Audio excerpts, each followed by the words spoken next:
ಅವಿಭಜಿತ ದಕ್ಷಿಣ ಕನ್ನಡ ಜಿಲ್ಲೆಯಲ್ಲಿ ಯಾವುದೇ ಸಂಭ್ರಮದ ಮೆರವಣಿಗೆ ಅಥವಾ ಹಬ್ಬದ ವಾತಾವರಣ ಇರಲಿ, ಅಲ್ಲೆಲ್ಲ ಕಲ್ಲಡ್ಕದ ಗೊಂಬೆಗಳು ಇದ್ದರೇನೆ ಸಮಾರಂಭಕ್ಕೆ ಮೆರುಗು. ಈ ದಿಸೆಯಲ್ಲಿ ಕಲ್ಲಡ್ಕದ ಶಿಲ್ಪ ಗೊಂಬೆ ಬಳಗವು ಕಳೆದ 3.5 ದಶಕಗಳಿಂದ ಕರಾವಳಿ ಸಹಿತ ರಾಜ್ಯದ ವಿವಿಧ ಭಾಗಗಳಲ್ಲಿ ತನ್ನ ಗೊಂಬೆಗಳ ಪ್ರದರ್ಶನದ ಮೂಲಕ ವಿಶಿಷ್ಟವಾದ ಕಲಾ ಸೇವೆಯನ್ನು ಒದಗಿಸ್ತಾ ಇದೆ.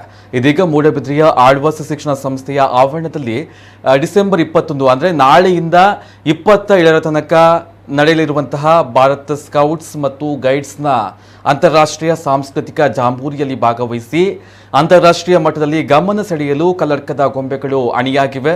37 ವರ್ಷಗಳ ಹಿಂದೆ ರಮೇಶ್ ಕಲ್ಲಡ್ಕ ಅವರು ದಕ್ಷಿಣ ಕನ್ನಡದಲ್ಲಿ ಮೊದಲ ಬಾರಿಗೆ ಗೊಂಬೆಗಳನ್ನು ಪರಿಚಯಿಸಿ ಗೊಂಬೆ ಬಳಗವನ್ನು ಆರಂಭಿಸಿದ್ರು.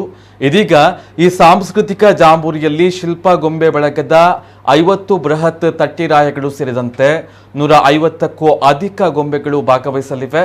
ಇದಕ್ಕಾಗಿ 10 ಅಡಿಯಿಂದ 13 ಅಡಿ ಎತ್ತರದ ತಟ್ಟಿರಾಯನ ಗೊಂಬೆಗಳು, ಕೀಲು ಕುದುರೆಗಳು, ಸಣ್ಣ ಗೊಂಬೆಗಳು, ಕರಗ, ಜೋಕರ್, ಕಾರ್ಟೂನ್ ಗೊಂಬೆಗಳು ಸೇರಿದಂತೆ ಹಲವು ಕಲಾಕೃತಿಗಳು ಸಿದ್ಧಗೊಂಡಿವೆ. ಗೊಂಬೆ ಪ್ರದರ್ಶನದ ಜೊತೆಗೆ ಮಕ್ಕಳನ್ನ ಕೇಂದ್ರವಾಗಿ ಇರಿಸಿಕೊಂಡು ಗೊಂಬೆಗಳ ಕಾರ್ಟೂನ್ ಪ್ರಪಂಚವು ತೆರೆದುಕೊಳ್ಳಲಿದೆ.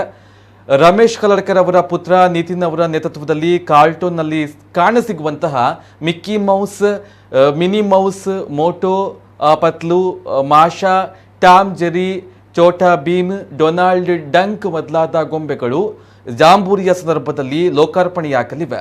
ಜಾಂಬೂರಿಯಲ್ಲಿ ಪಾಲ್ಗೊಳ್ಳಲು ಅವಕಾಶ ಸಿಗುವ ಮೂಲಕ ನಮ್ಮ ಗೊಂಬೆ ಬಳಗದ ಹಿರಿಮೆಗೆ ಮತ್ತೊಂದು ಗರಿ ಬಂದಂತಾಗಿದೆ. ಕಳೆದ 25 ವರ್ಷಗಳಿಂದ ಶಿಲ್ಪ ಗೊಂಬೆ ಬಳಗವನ್ನು ಬೆಂಬಲಿಸಿರುವಂತಹ ಕಲಾ ಪೋಷಕ ಡಾಕ್ಟರ್ ಮೋಹನ್ ಆಳ್ವಾ ಅವರು ಜಾಂಬೂರಿಯಲ್ಲಿ ಭಾಗವಹಿಸಲು ನಮಗೆ ಅವಕಾಶವನ್ನು ಕಲ್ಪಿಸಿರುವುದು ಅಭಿಮಾನದ ಸಂಗತಿ ಎನ್ನುತ್ತಾರೆ ಶಿಲ್ಪೆ ಗೊಂಬೆ ಬಳಗದ ಮಾಲಕ ರಮೇಶ್ ಕಲ್ಲಡ್ಕ.